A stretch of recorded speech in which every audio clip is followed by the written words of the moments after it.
reframing.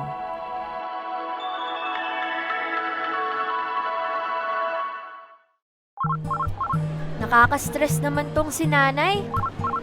Tawag ng tawag at text ng text. Nasa na daw ako 6 p.m. pa lang ah. Bakit kaya? Hindi ko nga alam eh.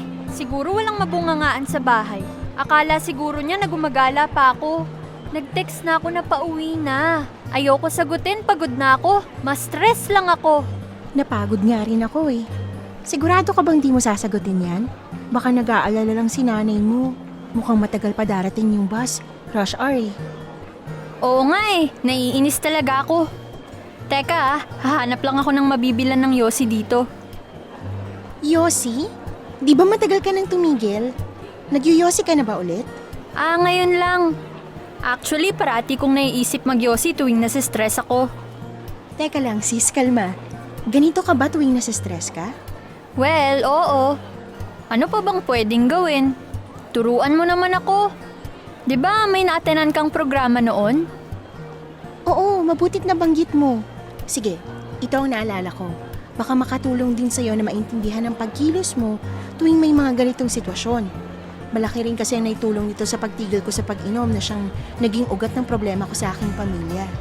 Interesting! Sige go, nakikinig ako.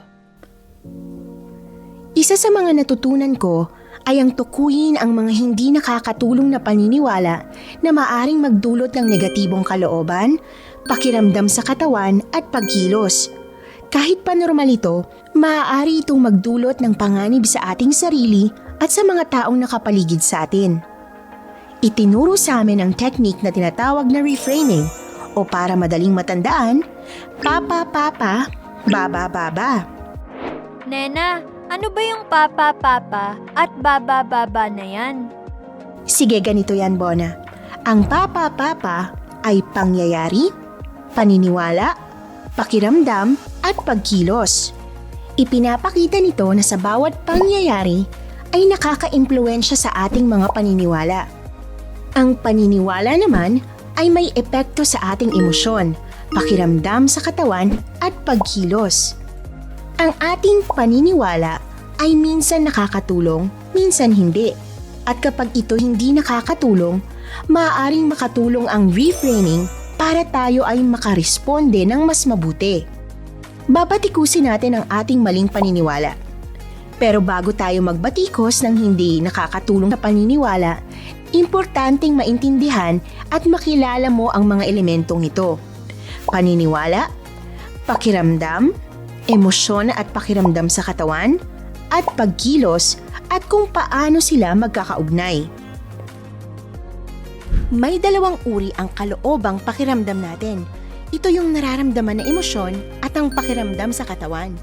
Para mas mabilis intindihin, isipin mong may isang barkada kang nakilala.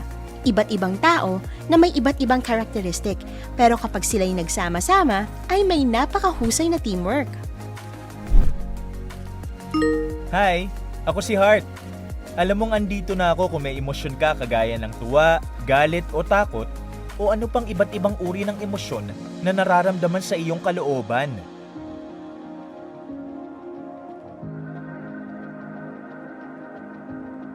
Hi! Ako naman si Sonia. Alam mo, nandito ako kapag ka may mga nararamdaman ka sa iyong katawan kagaya ng pagiging kalmado, panlalambot o kilabot. Hi, ako si Anton. Malalaman yung andito ako kung kayo ay kumikilos kagaya ng pakikipagtalo, pagdadabog o tumatalon.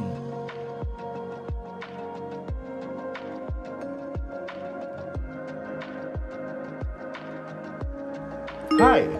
Ako naman si Brian, ang utak sa likod ni Heart, Sonia at Anton. Ako ang may pinakamalakas na impluwensya sa lahat dahil bilang tagapangasiwa ng paniniwala, ako ang kumukumpas at nag-iimpluwensya sa aming barkadahan. Ang ibig mong sabihin, ang paniniwala, emosyon at pakiramdam sa katawan nasa lahat ng sitwasyon? Oo, tama. Kailangan mo lang na huminto saglit at tingnan ang paniniwala at pakiramdam sa pagitan ng pangyayari at pagkilos mo. Bilang iba-iba tayo ng karanasan at paniniwala, ang ating mga tugon ay iba-iba at walang tama o maling sagot. Okay, bigyan mo naman ako ng halimbawa. Kanina nabanggit ko ang papa-papa, baba-baba. Ang ibig sabihin nito, pangyayari, pananaw, pakiramdam, pagkilos. At ang baba-baba ay batikos, bagong pananaw, bagong pakiramdam, at bagong pagkilos. Subukan natin. Ang pangyayari ay tinawagan ka ni tita. Pangyayari. Anong naisip mo nung panahong yon? O ano ba ang pananaw o paniniwala mo sa nangyari? Pananaw. Bubungangaan lang niya ako. Anong damdamin ang naramdaman mo? Pakiramdam. Siyempre, nasa-stress ako at naiinis. Saan mo naramdaman ang stress sa katawan mo? Namawis ako at bumilis ang pintig ng puso ko. Ano ang ginawa mo? Pagkilos. Hindi ko sinagot yung tawag. Batikusin natin ang iyong paniniwala. Batikos. Gaano katotoo ang iyong pananaw? Maaring totoo, pero baka may iba rin siyang gustong sabihin sa akin. Sa anong paraan naman ito hindi makatotohanan? Baka rin hindi ito ang buong katotohanan. Maaring nag-aalala nga lang si nanay o di kaya naman gusto akong makasama kumain ng hapunan. Maaari kayang may ibang pananaw tungkol sa pangyayari? Oo, baka hindi nga lang dahil sa gusto niya akong bungangaan. Ano ang bagong pananaw ko sa pangyayari? Bagong pananaw. Baka may gusto lang sabihin na importante o ipabili bago ako umuwi.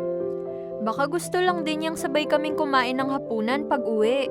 At nag-aalala siya na wala pa ako sa bahay. Siguro kung sumagot ako sa tawag o nag-text ako, di na siya paulit-ulit natatawag. Naiba ba ang damdamin mo? Ano ang bago mong damdamin? Bagong pakiramdam. Nag-guilty ako kasi hinusgahan ko agad ang motibo ng pagtawag niya. Kung ito ang bagong pananaw at damdamin mo, ano ang nais mong gawin? Bagong pagkilos. Tawagan ng nanay at hindi ako gagamit ng yosi.